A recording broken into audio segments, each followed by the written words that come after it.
Dan yang mereka mengatakan Muhammad bin Abdul Wahab yang membersihkan Jazirah Arab dari banyak sembahan-sembahan berhala. Kalau kita baca bukunya, nggak pernah saya pelajari secara khusus itu di kelas, nggak pernah. Selalu kembali kepada buku-buku induk, buku hadisnya. Kita dari tingkat 1 sampai tingkat 4 kuliah belajar dari Sahih Bukhari sampai Sunan Abi Daud, Tirmidzi, Nasai dan seterusnya. Kemudian juga buku tafsir kita pelajari tafsir Ibnu Katsir. Tafsir buku-buku induk semuanya. Nggak ada sesuatu yang dianggap asing atau baru. Saya malah terbalik, sebelumnya tahun 89 saya pernah di Kairo.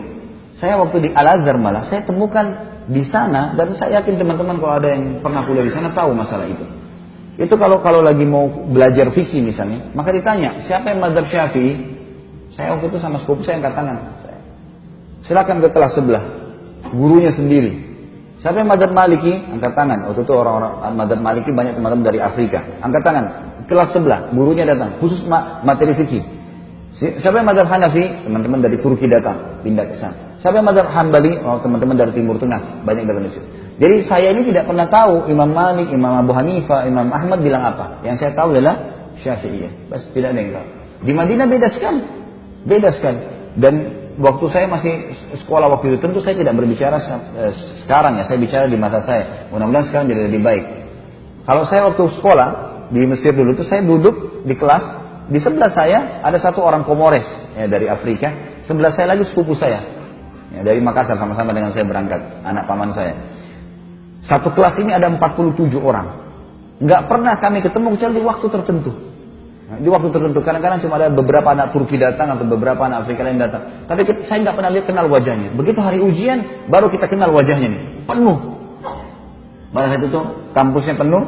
Kemudian pada saat itu juga semuanya pada hadir. Saya tanya, siapa kamu? Saya Fulan. Di kelas mana? Kelas ini. Loh, saya juga di kelas itu. Kok nggak pernah saya lihat? Dia bilang kami cuma datang waktu ujian saja. Jadi sepanjang tahun itu kerjanya cuma duduk-duduk saja di situ, gitu kan? Pergi ke bioskop, pergi kemana-mana, hiburan, karena Kairo sama dengan Jakarta, tidak ada bedanya gitu kan. Kehidupan di sana ya kehidupan begitu, bebas kan. Jadi saya melihat beda sekali antara kondisi yang ada di Saudi dengan kondisi yang ada di negara-negara Islam yang lain. Dan kita perlu terima fakta teman-teman sekalian. Kalau Mekah tempat lahirnya Nabi SAW, wahyu turun di sana, gitu kan. 13 tahun fase dakwah di sana. 10 tahun penyempurnaan Al-Quran dan meninggalnya Nabi SAW, dan Nabi masih punya rumah sekarang bisa dilihat, ada masjidnya di Madinah.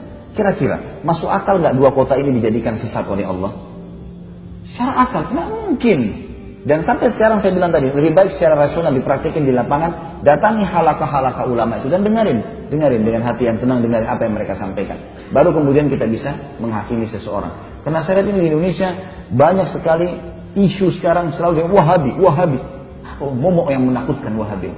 Saya sampai waktu mau pergi ke Madinah, saya ketakutan dengan istilah Wahabi. Karena ada beberapa teman-teman ayah saya mengatakan, hati-hati di sana, ambil ilmunya tapi jangan jadi Wahabi.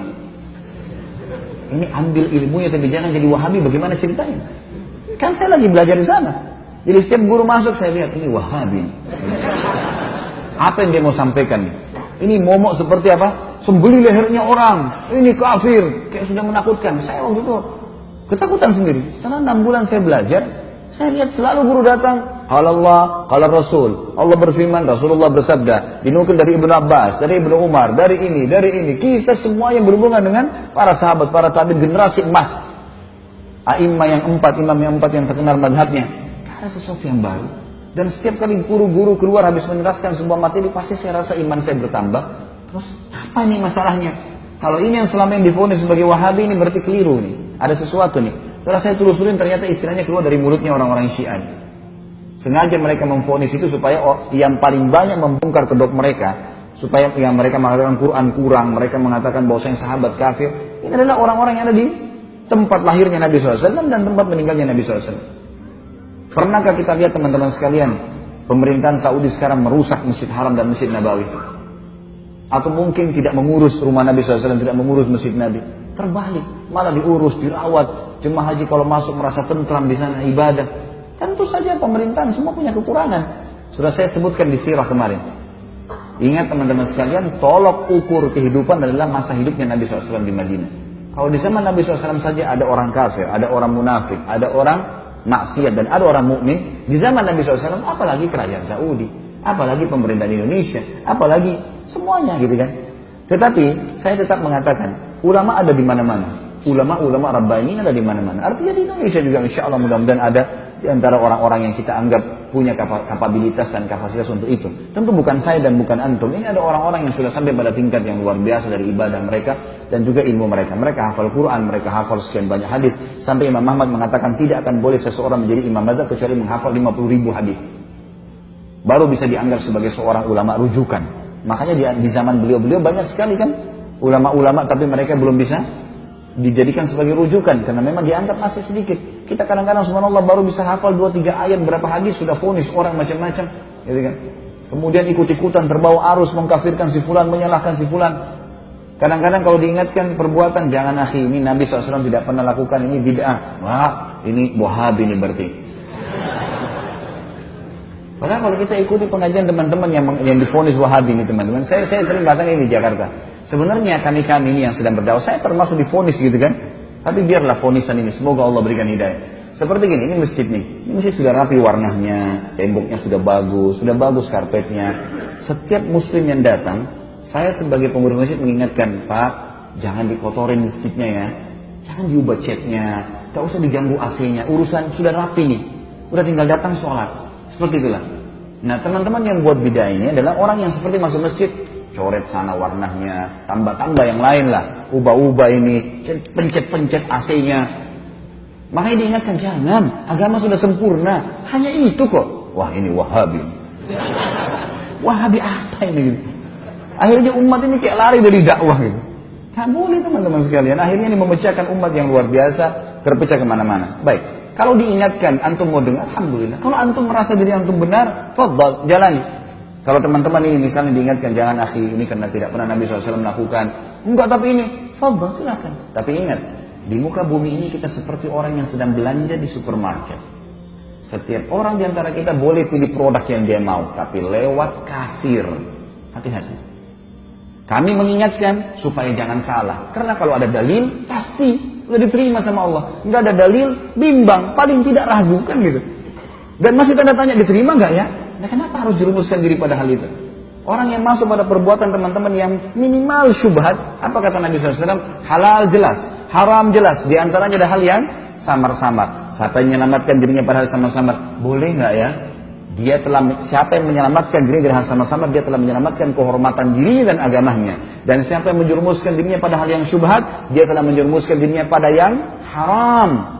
Seperti pengembala domba yang bawa domba-dombanya di ladang rumput, yang rumputnya lebih tinggi dari dombanya, sehingga dia tidak tahu domba mana yang dicuri oleh serigala. Berarti dalam Islam cuma ada halal, ada haram. Syubhat pun masuk di sini. Ragu pun nggak ada dalilnya, atau mungkin lemah, ya sudahlah, gitu loh. Ini enggak langsung divonis saja langsung ini. Sekali lagi teman-teman, kalau dianggap ini adalah perbuatan, nggak apa-apa lah, ya sudahlah. Jangan jadikan perpecahan umat. Gitu kan? Yang ini perlu diketahui. Ini ulama yang pertama, Rabbani. Ada ulama yang memang ini istilah dari para ulama waratha.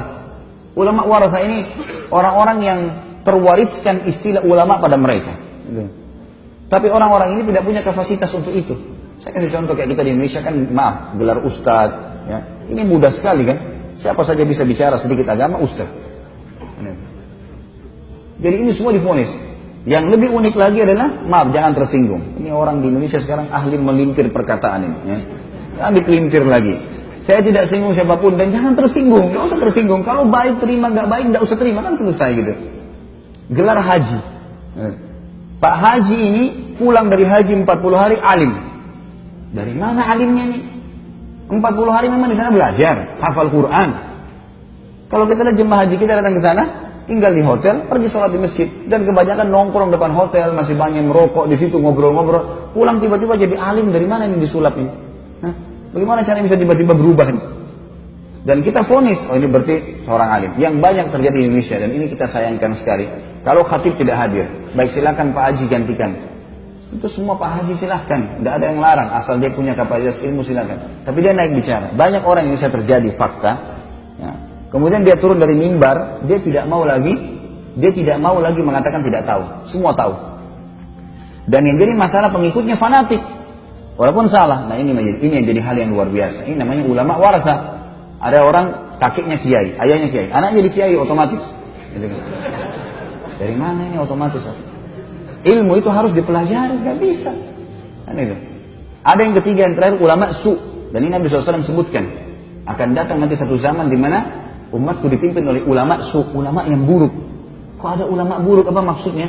Kata Nabi SAW adalah ulama yang memanggil umat ini pada kesesatan. Mereka diberikan julukan ulama, tapi mereka ngajak orang-orang untuk berbuat hal-hal yang dikarang-karang sama dia, buat cara ibadah sendiri, nggak butuh dengan syariat. Nah, caranya nggak butuh syariat. Kita butuh Al-Quran dan Sunnah, panduan. Nabi SAW mengatakan, telah aku tinggalkan kepada kalian dua perkara, kalau kalian berpegang teguh padanya tidak akan pernah salah selamanya. Kitabullah wa sunnati.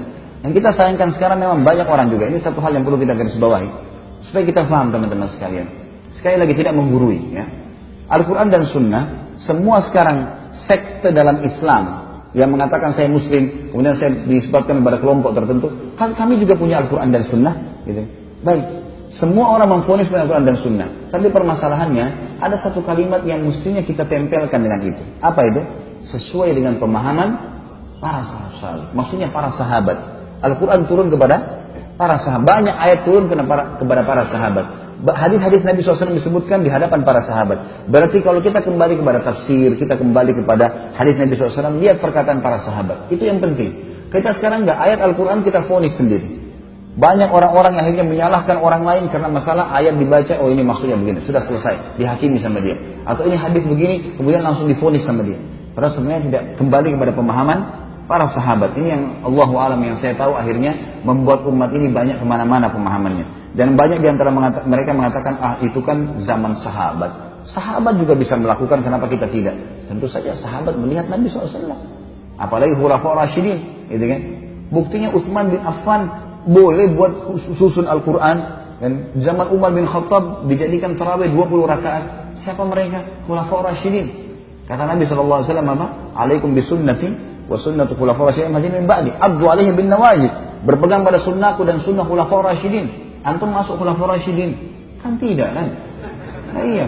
Mau disamain perbuatan dia dengan Utsman bin Affan radhiyallahu anhu, dari mana ini?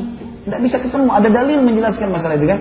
Berpegang teguh pada keduanya walaupun dengan gigi geraham kalian. Abu Bakar, Umar, Utsman, Ali yang disepakati khulafaur rasyidin, sunnah mereka yang kita ikutin. Perbuatan-perbuatan mereka, contoh yang mereka lakukan, bukan kita teman-teman sekalian, gitu kan? Jadi kita harus jangan tarik, oh itu buktinya sahabat bisa buat, kita juga bisa buat. Nggak bisa. Pada saat itu para sahabat ada, masih hidup dan mereka sepakati untuk itu. Ini yang perlu kita ketahui. Allahu a'lam.